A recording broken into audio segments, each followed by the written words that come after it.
Name is Mrs. Georgia Teresa Gilmore. Um, Can you tell me what it was like on the buses before the boycott started, the kind of indignities you all bared? Well, if you were sitting in the front or even in the middle of a seat and the bus was crowded and the whites would get on, the conductor would make you get up and stand up and give the whites the seat. Now, I want you to please be honest with something, because this is a little bit before my time. So let me know in the comments. Please paint a picture for me exactly what life was like back then. And usually it would be a disturbance because some people would get up and some wouldn't.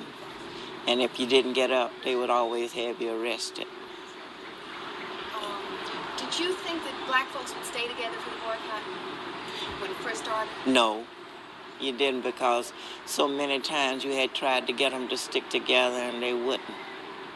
But until Reverend King come and they all got to really and truly understand what it would be like to stay together, that was when we decided that we would all stay together and try to make something of ourselves. So black people not sticking together is not anything new. I seriously thought that this was something that was new. I'm thinking back in the day, black people stuck together. Why do you think they were able to bear under not being able to get on a bus for a whole year? I mean, what was it? It was just the idea that you could make the white man suffer and let the white man realize that you could get along in the world without him. How did you feel when the bus company went under?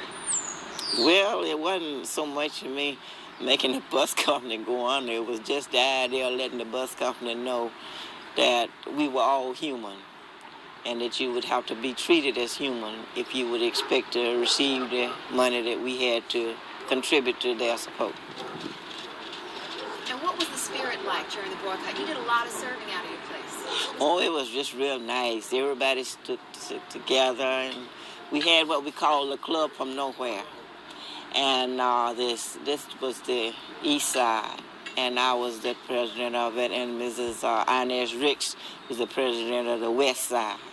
And we would all see who would be able to contribute the most. Each Monday and Thursday night was when we'd have the mass meeting, and the East Side would always beat the West Side. How much did you usually collect for each week? Oh, maybe $500, $600. $500 or $600. Now, why does that seem like it's so amazing?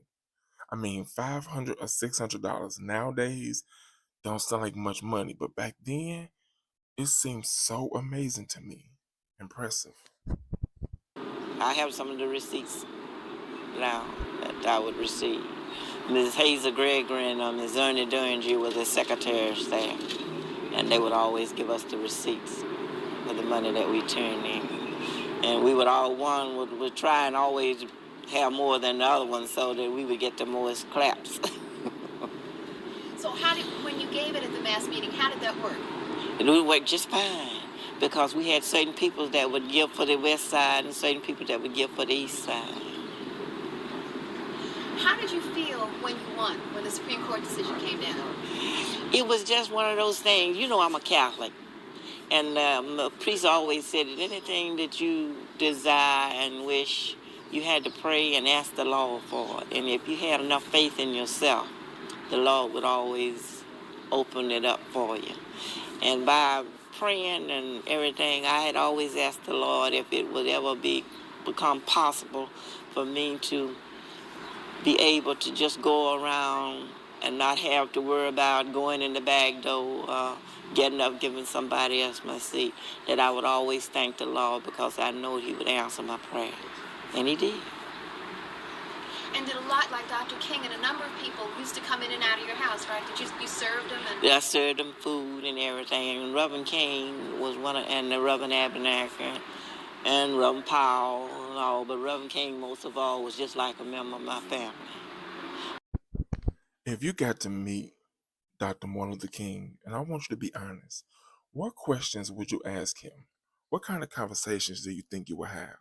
because the very things that I needed, he helped me to obtain them, and nobody but he and I today know about them.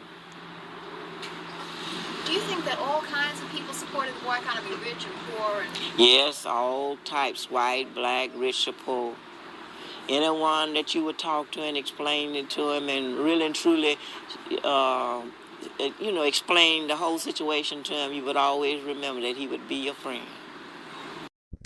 She just said all types of people supported this whole bus boycott. Be honest in the comments. Do you think your family was one of those people? It's in the past, so be honest. And a lot of people that we thought that wouldn't contribute and help us did. And did a lot of the churches participate also? All the churches participated. All the churches.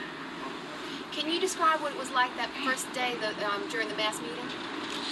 Well, it was kind of a wool-gather thing. It was something that you was afraid to go to, but still you wanted to go to it. Because you was afraid if you have gone, the police would arrest you. And then you was afraid if you didn't go, you couldn't understand and nobody couldn't explain to you what really and truly happened. So it was a chance that you just take. Do you think the buses have changed now? Oh, the buses is much different. They're much different because we have Negro bus drivers and we have white bus drivers. And in other words, whenever you get on the bus, each and everybody treats you as your human being. And everybody seems to respect the other. And by people respecting you, that make you feel better, but and feel that even though Reverend King died, his death wasn't in vain. Okay. Be honest in the comments, because I have a couple questions. Do you think the Supreme Court gave black people their win because they felt like it was time?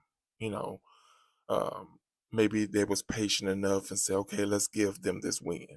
Or do you think it was because black people sticking together and sadly a bus company had to go under and affect the economy? And then that's when they said, okay, let's give black people this win. Be honest in the comments. Also, she said how she talked to God and all of that. How often do you talk to God? Be honest with me. Is this something that you talk to him every single day, only when you're in trouble? Because, there are people like that in this world. And one last thing, I absolutely cannot stand Negro. I mean, I know it's a part of the time. I know it is. And I know when people progress on, sayings and all of that change. But I could not stand it. Hearing her say it, yeah, it irked me a little bit. But please do not forget to like and subscribe to the channel. And please share this video with anyone you deem necessary.